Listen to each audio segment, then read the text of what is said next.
Hey guys, in today's video, I'm going to hit you guys with, we're out at the Elements build, the one I've been doing content on for the last few months. We finally got the pool underway, and we were going to stack walls today. I got called away on some stuff, but what we're doing right here is we just laid out a bunch of our knockdown element panels. We chalked out the pool, and we got snow coming. Kansas City's going to get a foot. We're not supposed to get hardly any, but maybe some ice. And this will be pretty treacherous job site on Monday, and it's going to be cold all week. So we're going to be out here working, but the ice isn't going to melt if it's there. So we basically laid out a bunch of panels. We can pick those up and have a dry place to work where the walls go. So I'm gonna get into the entire setup and pour. This thing has hydronic heat. It's getting heated with those Bitcoin miners, just like the house. So yeah, guys, stay tuned to this one, and be bringing you a lot more content going into World of Concrete and going into training in February.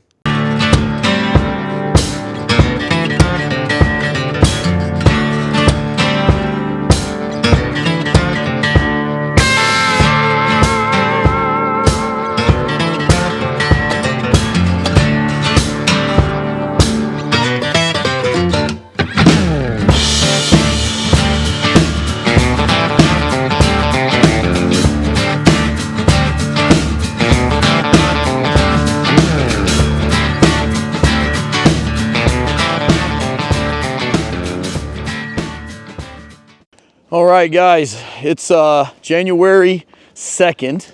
We are back at the big element build, and we are starting one of our very first element ICF vinyl liner pools. We got just a real plethora of work right now, pool-wise. Between me and Austin, we've got, I think, 6 or 7 pools to work on over this winter, which is, it was kind of unexpected. We weren't really trying to be that busy. But we have one that's already dug out down at Table Rock Lake. We didn't have a ton of time to get it. It's a little more of a challenging job site. This one was already dug out, so I'm gonna spin around here and give you a quick tour because we're gonna pour the floor this morning. My guys usually don't form up the outer edge. We just keep it on grade, out beyond the walls. But if you look down here, you can see 2 rows of rebar. You can see our bonding wire running up here to daylight that will run up through the wall. We have one of those in each corner. This one here actually runs all the way back to the equipment pad. The unique thing about this pool, 20 by 40 vinyl liner, it's actually gonna be a Renolit pool. We actually upgraded to a Renolit membrane. But the unique thing is this is the same element house that's being heated by Bitcoin mining computers and a heat exchanger. And I'm gonna be bringing you a ton of content on that later this winter. But so that heat exchanger can direct heat pool water, which as soon as I reopen my pool, probably in March, I'm gonna hook one up. I haven't decided yet whether I'm gonna direct heat it, or I also have hydronic tubes, just like we've done here in my pool. I did it 3 years ago. I've never hooked it up. It's gonna be kind of cool case studies. This is a large pool, my pool is small, and we have the opportunity to heat this pool by heating the slab and just seeing how that maintains, or direct heating the water, which then your heat exchanger is dealing with, chlorinated salt water as opposed to dealing with glycol alcohol and water. So there's schools of thought for both things, and we're gonna get to play with this pool and my pool this spring, and really bring you guys that data, because I love the idea.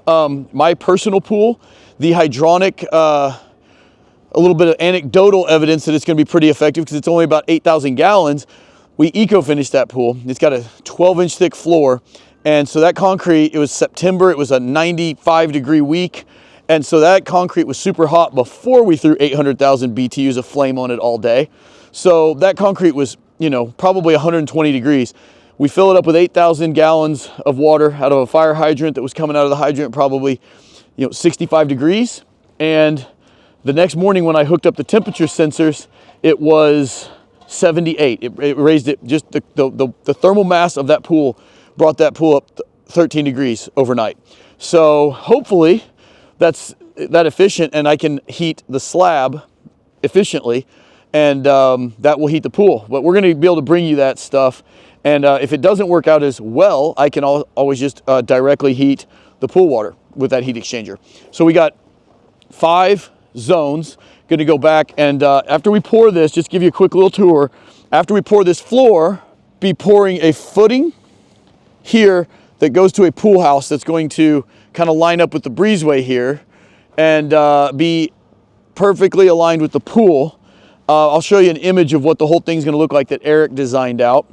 There's going to be a waterfall in the back wall facing the house, facing the outdoor living space. It's going to be a very, very cool pool. It's pretty simple. We're actually building one for his business partner that's going to be eco-finished, so it's a little more on the robust and complex side, but this one's fancy but not crazy. So John's got a reach problem getting up over this tall sucker. We were going to think about moving the truck a little bit. We thought we had time. Mud was supposed to be here in about 30 minutes. We asked him to hurry up, and they did. So it's one of those things where when you don't want them to actually be early, they are. But it's going to work out. We're just going to throw an extra hose. It's going to make a little extra work for the boys. But Mud's here, 30 minutes early. We're ready. We're going to kill it. So this is what we want to see. We got it out here at about a 3.5, and we wetted it up a little bit. But we're aiming. You can see it's still standing up around the augers. It's not just laying down in there as it shakes. But we want it to stand up like that because the first thing we'll pour is the slope. Okay, so you can see how we set this up.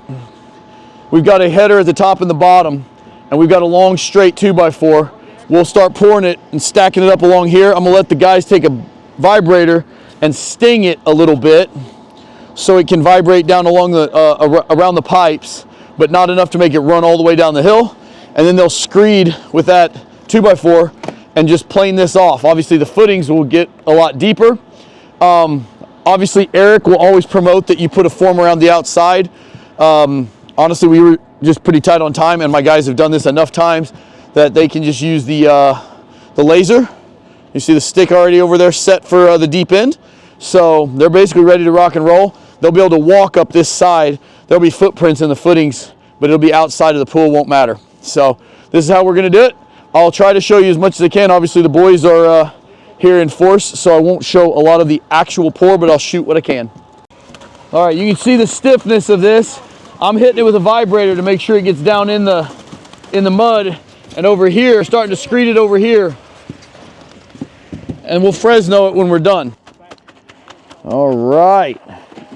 They got it going on here. We about got the plane graded in. They're finishing up right now. And we got about another 10 feet going right out into the footing area. And then we'll wet it up a little bit and start pouring. We'll pop these headers off right here after we Fresno it and get to going. All right, guys, I do want to make a quick point about one of the great things about the element blocks that are knocked down. That pallet right there is 56 straights.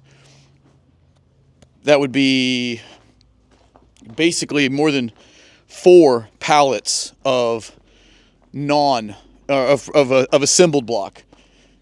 So a pool kit is going to be, this one here got kind of knocked over when I was trying to get it up on the side here, but it's the same as that one there. There'll be 2 of those and 3 small bundles of corners, and that's the entire pool kit.